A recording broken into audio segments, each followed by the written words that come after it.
Welcome back to the podcast, Unbinding the Bible. This is episode 111, Revelation, a 1,000-year reign.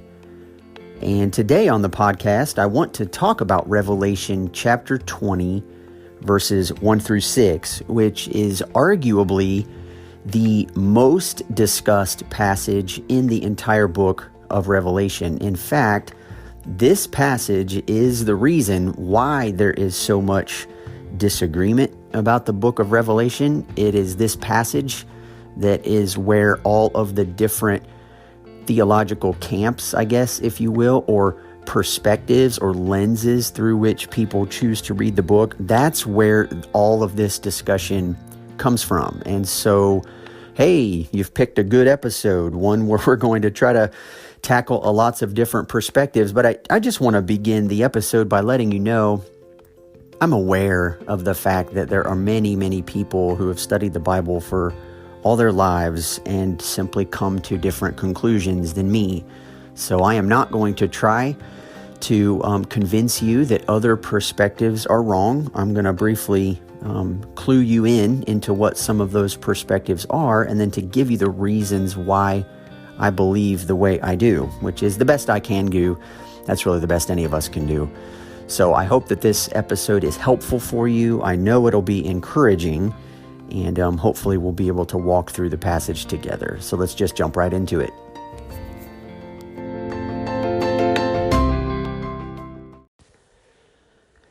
To begin this week's episode, allow me just to read Revelation 20, verses 1 through 6. Then I saw an angel coming down from heaven, holding in his hand the key to the bottomless pit and a great chain. And he seized the dragon, that ancient serpent, who is the devil and Satan, and bound him for 1,000 years, and threw him into the pit and shut it and sealed it over him, so that he might not deceive the nations any longer until the 1,000 years were ended. After that, he must be released for a little while. Then I saw thrones, and seated on them were those to whom the authority to judge was committed. Also, I saw the souls of those who had been beheaded for the testimony of Jesus and for the word of God, and those who had not worshipped the beast or its image and had not received its mark on their foreheads or their hands. They came to life and reigned with Christ for 1,000 years. The rest of the dead did not come to life until the 1,000 years were ended. This is the first resurrection. Blessed and holy is the one who shares in the first resurrection. Over such, the second death has no power, but they will be priests of God and of Christ, and they will reign with him for 1,000 years.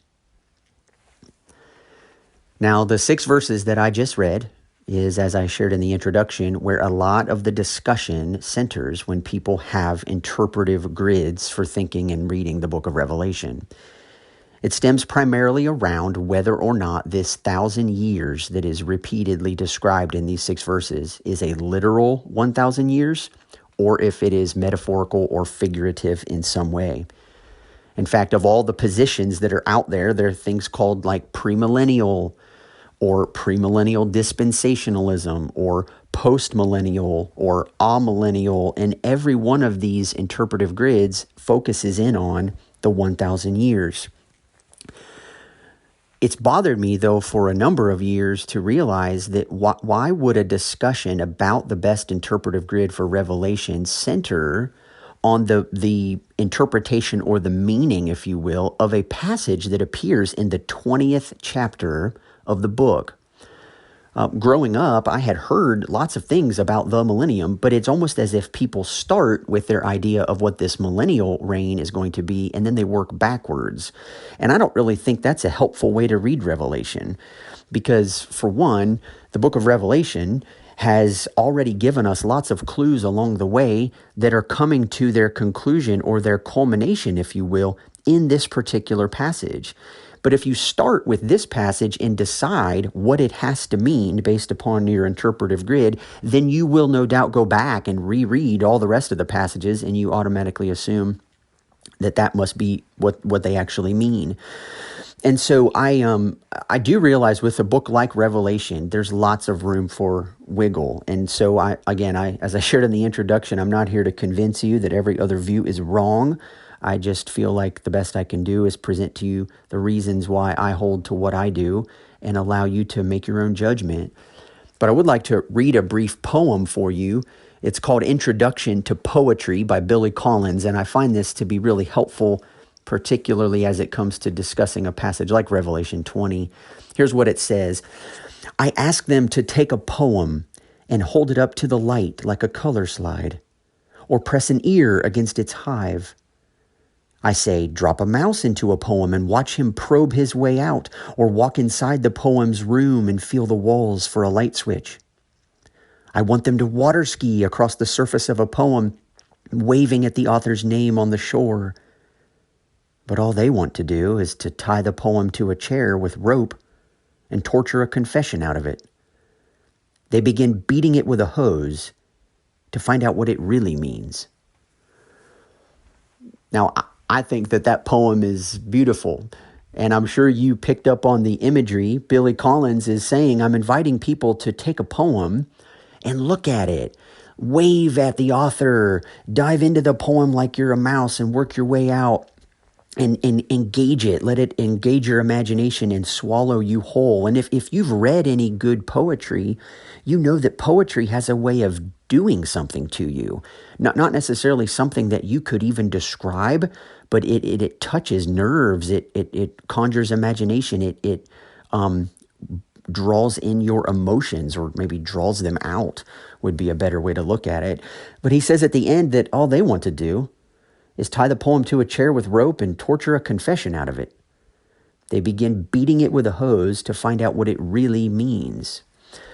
And I have noticed a tendency on the part of lots of readers of the Bible to treat Revelation in specific in this way. They just want to beat it with a hose to torture a confession out of it, and for somebody to stand up and say, this is what it really means. Now, it isn't as if we aren't trying to decide what something really means, but rather I want to ask, before we get into the specifics of the 1,000 years, I want to ask, what purpose and function would Revelation 20 serve in coming and sort of beginning to tie up the loose ends of the book? And one of the biggest loose ends, takes us all the way back to chapter 6. And that is, we have some souls under the altar. In fact, Revelation 20 references these souls, those who had been beheaded for the word of God and for his testimony. But it also ties in people who have not taken the mark of the beast, have not taken his name, have not put something on their foreheads or on their hands. Revelation 20 is bringing a lot of themes to the surface that we haven't looked at for several chapters. And so it's not enough to dive right in and just say, well, what does this 1,000 years look like? Is it literal? Is it figurative? What's going on? Rather, it's pulling together a lot of themes that have already been addressed in the book of Revelation. And so for us, I want us to realize that John may very well still, as he's been doing all through the book, be trying to imaginatively grip us by painting a picture. In fact, he does that. He makes a comparison here between the defeat and the death of Satan himself and his defeat and demise with the coming to life of those that Satan himself had beheaded. So you've got a pure contrast here. You've got a binding of Satan in the first half, and then you have these others who come to life in the second half. This is the final the final state, but it is all the promises that were made to those who were overcomers, that in the end they would receive vindication. It's a voice from heaven giving the martyrs a white robe in Revelation chapter 6 and told to rest just a little longer until the number of their fellow servants were to be killed just as they had been. So what we're now seeing is this bringing back to life of those who had suffered death. The one who thought he was promoting life is now facing death. So imaginatively, there's a hinge here. There's a shift going on, and John wants us to imaginatively get caught up in this.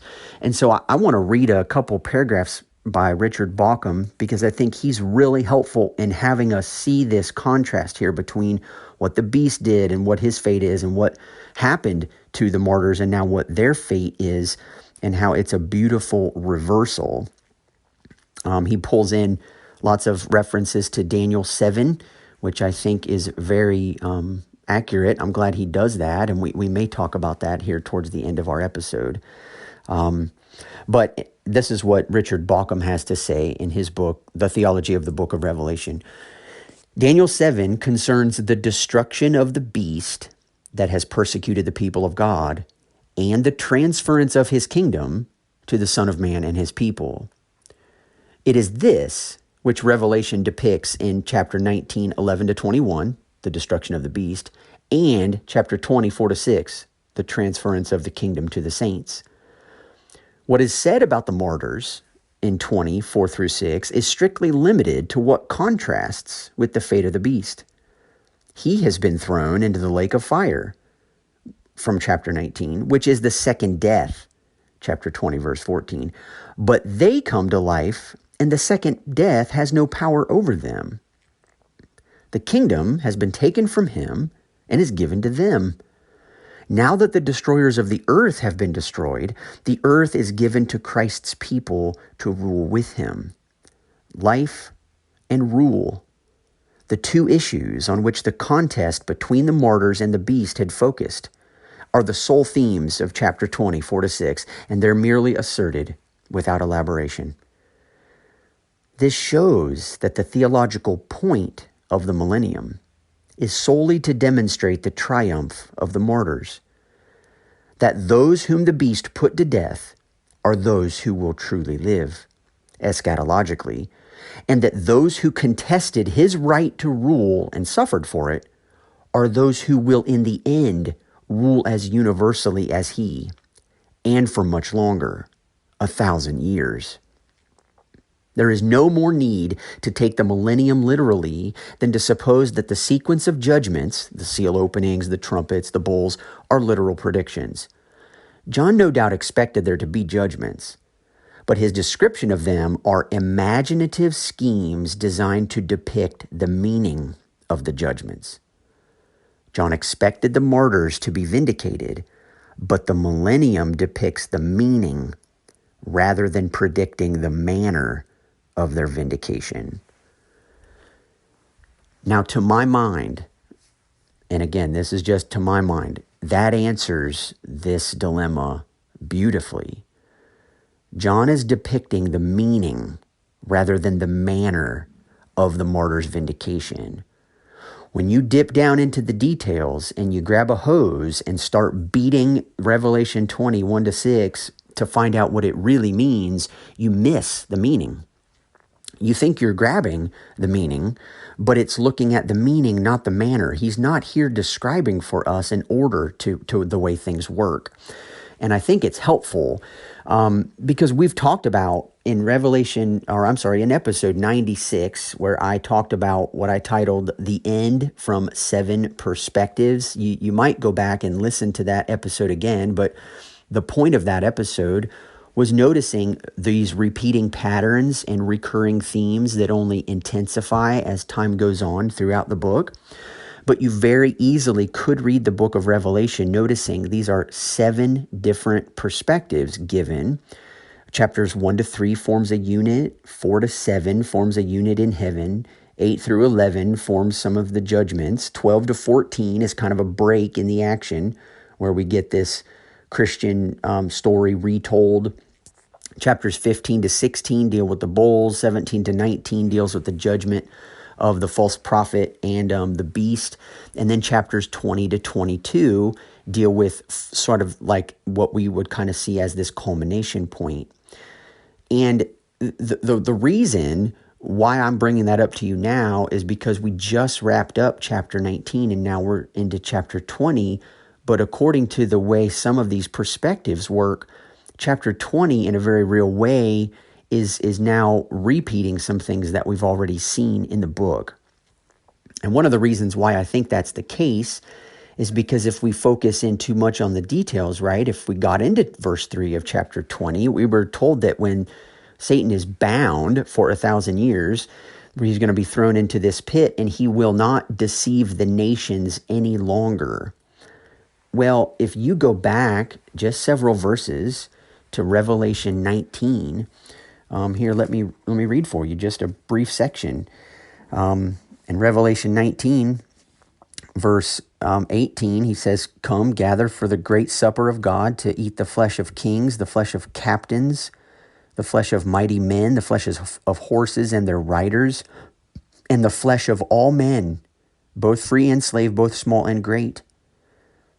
And then if you skip down to the end, the very last thing on verse 21, it says, "The rest who were not already thrown into the lake of fire that burns with sulfur, the rest were slain by the sword that came from the mouth of him who was sitting on the horse, and all the birds were gorged with their flesh."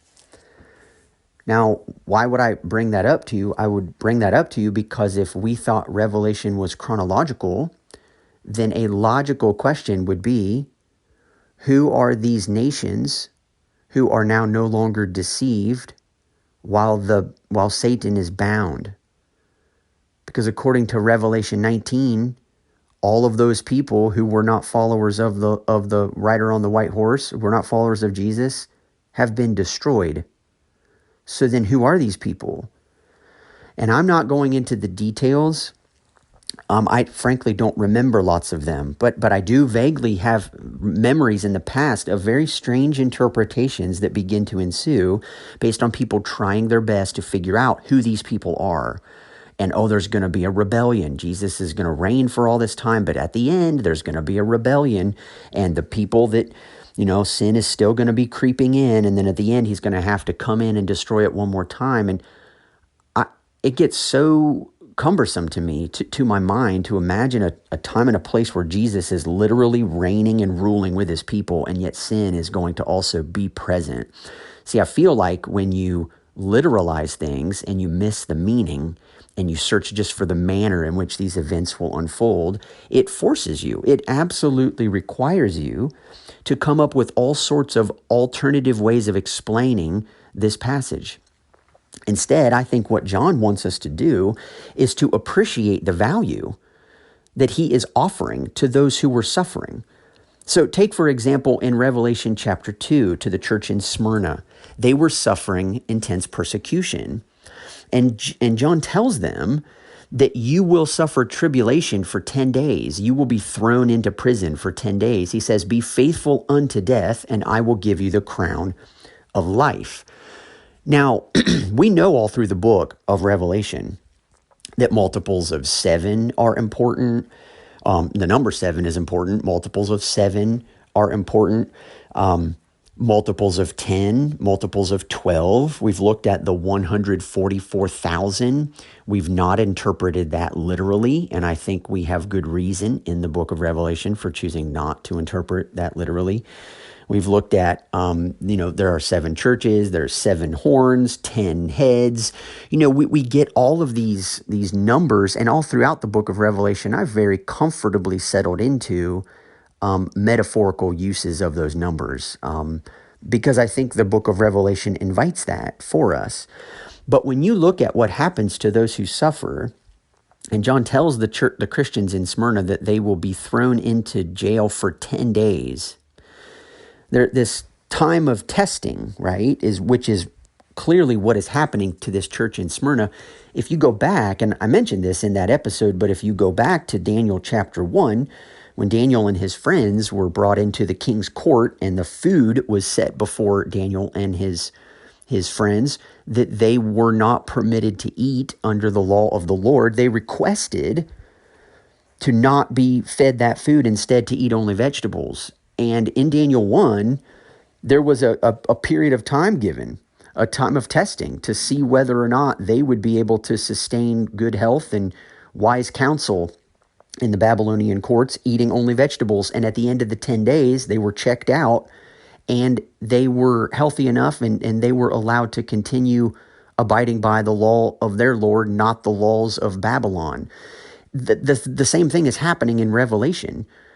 It's not a literal number. Like, we need to think through, well, that's a week and a half. And well, the last time I did something for a week and a half, when I gave up sugar, I went through some headaches. No, that's not what John's getting at. He's setting up this idea of a test, right? Of a temptation. And this is why Paul, throughout the New Testament, will oftentimes speak like he does in Romans 8, where he says, "I consider that the sufferings of this present time are not worth comparing with the glory that is going to be revealed to us. So what Paul was doing there is he's talking about his life. Like Paul's whole life was one of suffering, and he's encouraging the Roman Christians to realize that this kind of suffering is nothing compares with the glory that you're going to be revealed.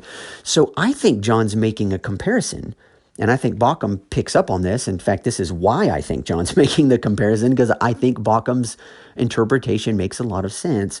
If you compare the struggle for 10 days being in trial, in prison, the church in Smyrna, compared to 1,000 years where Satan is going to be tossed himself in a prison, and you all who were put to death will come to life and freely reign with Jesus. That, in my mind, is exactly what Paul's talking about in Romans chapter 8.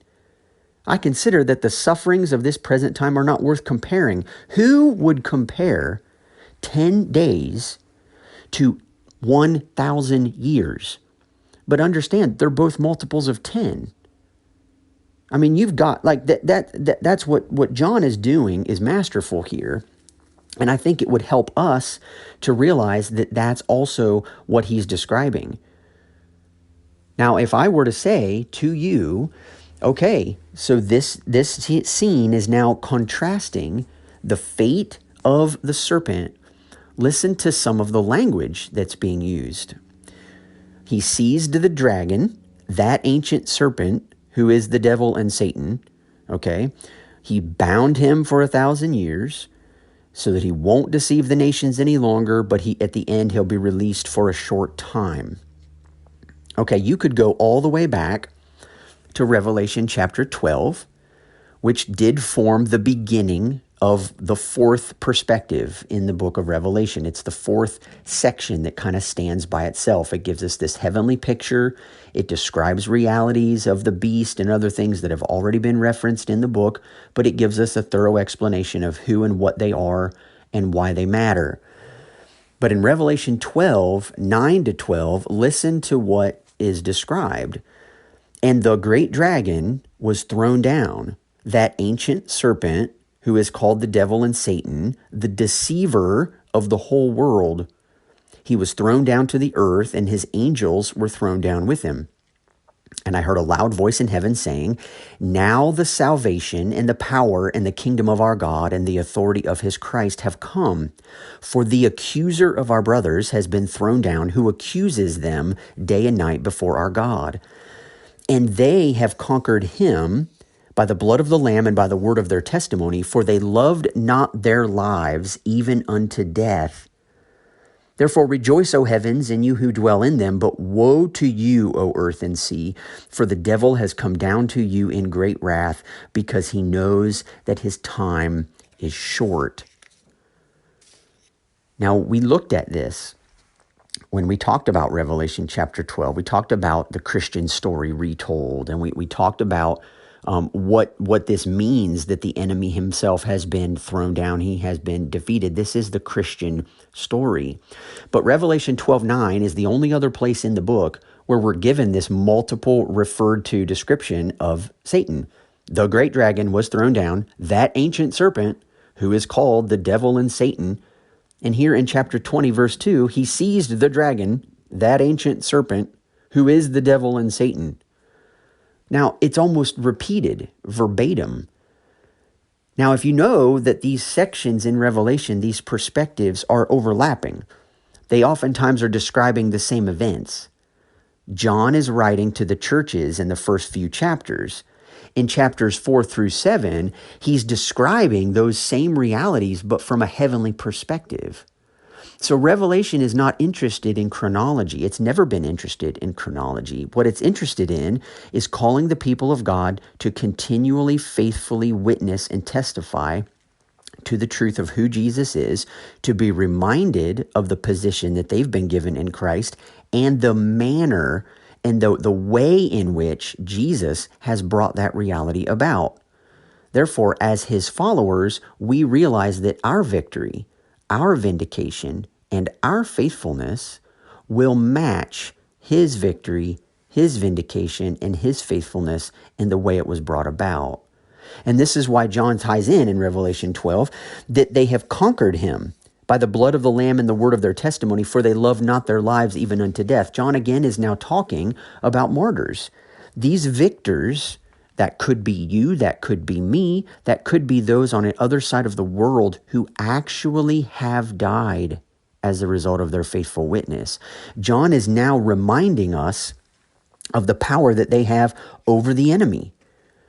And I find out that's fascinating because he says, "But woe to you, O earth and sea, for the devil has come down to you in great wrath, because he knows that his time is short." And we looked at this again, and this is like a wounded animal. The devil has been kicked out of heaven. He has been kicked down to the earth. He knows that he is a defeated foe, and he is a very dangerous person to mess with, because he knows he's been defeated. But this is the same kind of language that's being used to describe what will happen to him in Revelation chapter 20. And I know Revelation is imaginative, it is metaphorical, it is pictorial. It's not just stating realities that are happening, it's inviting readers to be encouraged by the truths that are communicated by the imaginative ideas. And so I do see this as having both a futuristic and a present reality. And you might say, well, there's no way that Satan is bound now. I mean, nobody would believe that. And yet, if you read the Gospels, this is precisely what the Gospels tell us. We may need to spend some time in a future podcast looking at these in more detail, but let me read for you just three. Matthew 12:29. Jesus says, "How can someone enter a strong man's house and plunder his goods unless he first binds the strong man?" Jesus speaks about his activity, his freeing people from the clutches of Satan's grasp, as him binding the strong man. That's exactly what's being described in Revelation chapter 20. Or how about Luke chapter 10, when Jesus is speaking to his disciples after he sends them out 2 by 2, and they return and report to Jesus some of the things that they had done. And Jesus says, "I saw Satan fall like lightning from heaven." Well, now again, that sounds an awful lot like what we read in Revelation 12, and that also sounds a lot like what we read in Revelation chapter 20. Or how about this one from John chapter 12? "Now is the judgment of this world. Now will the ruler of this world be cast out. And I, when I am lifted up from the earth, will draw all people to myself." So here's Jesus describing now the ruler of this world will be cast out. And so these events have already been set in motion. These events have already begun by the person of Jesus, and he will complete the process that he began on the final day, which is, again, what Revelation 20 is drawing us into, be encouraged by. But here's what John is getting at ultimately. John wants us to see this shift taking place. This defeat of the beast and the one who has created havoc for the people of God. And then it's the transference of this kingdom to the saints. That's what's being described in Revelation 20, verses 4-6. It's they are coming to life now and reigning with Christ for 1,000 years. This is a picture of what he is ultimately come to do. And so I'll tip my hand for you when I read Revelation 12 and I read the nature of the attack that Satan gives, being a defeated foe, knowing he has lost his place because of the resurrection of Jesus.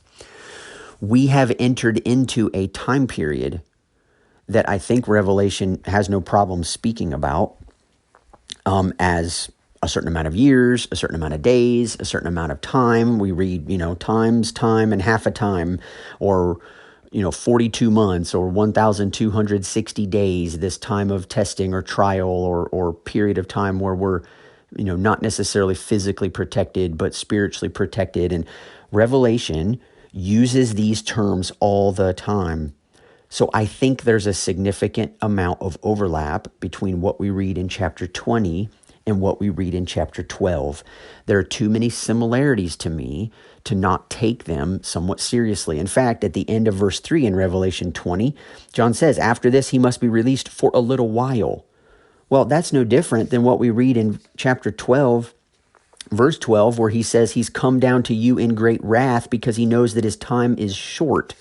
Well, it's just two different ways of describing that reality. So again, I don't have all the answers for you, but here's one thing that I do have. I believe I have the same hope that John wanted to convey to his readers. And that's the hope that Paul picks up on in Romans. The sufferings of this present time are not worth comparing to the glory that is going to be revealed. There is life and there is rule. Two of the biggest themes we've looked at throughout this whole podcast, those are both being given to those who suffered at the hands of the beast, ultimately at the hands of this dragon, that ancient serpent, the devil, and Satan. John wants them to know that their vindication will happen, and it will be so much richer and so much more glorious than what little things they lost along the way in order to maintain faithfulness to Jesus. I think Jesus picked up that same theme. He picked up the theme that says it was worth it. For the joy that was set before him, he endured the cross, despising the shame, and sat down at the right hand of the Father. And so John is describing for us what I think Daniel was looking forward to in Daniel chapter 7. Let me read for you the last several verses of that chapter. Here's what Daniel 7 says, starting in verse 25. He shall speak words. This is talking about the beast, this 10 horns, and out of his kingdom 10 kings shall arise. He says, he shall speak words against the Most High, and shall wear out the saints of the Most High, and shall think to change the times and the law, and they shall be given into his hand for a time, times, and half a time. But the court shall sit in judgment, and his dominion shall be taken away, to be consumed and destroyed to the end. And here's the verse I want you to hear. And the kingdom and the dominion and the greatness of the kingdoms under the whole heaven shall be given to the people of the saints of the Most High. His kingdom shall be an everlasting kingdom, and all dominions shall serve and obey him. Now, in episode 92, Revelation, the mark of the Lamb, we talked about this really powerful interchange going on between the saints of the kingdom of King of the Most High and the one himself, him. His kingdom shall be an everlasting kingdom, and his all dominions shall serve and obey him. I would encourage you to go back and to listen to that episode, because it was really helpful for me when I connected the fact that Jesus and his people are spoken about so closely and so intimately that to speak about him is to speak about them, and to speak about them is to speak about him. And so reigning with Christ, that is us. We have been raised with Christ. We have been united with Christ. We have been made new with Christ. All of these symbols of our union with Christ, this is exactly what John is describing, and he is elevating the position of the very people throughout the book of Revelation whose actual life experiences have led them or led others around them to potentially be discouraged that nothing good is going to come from their faithful witness.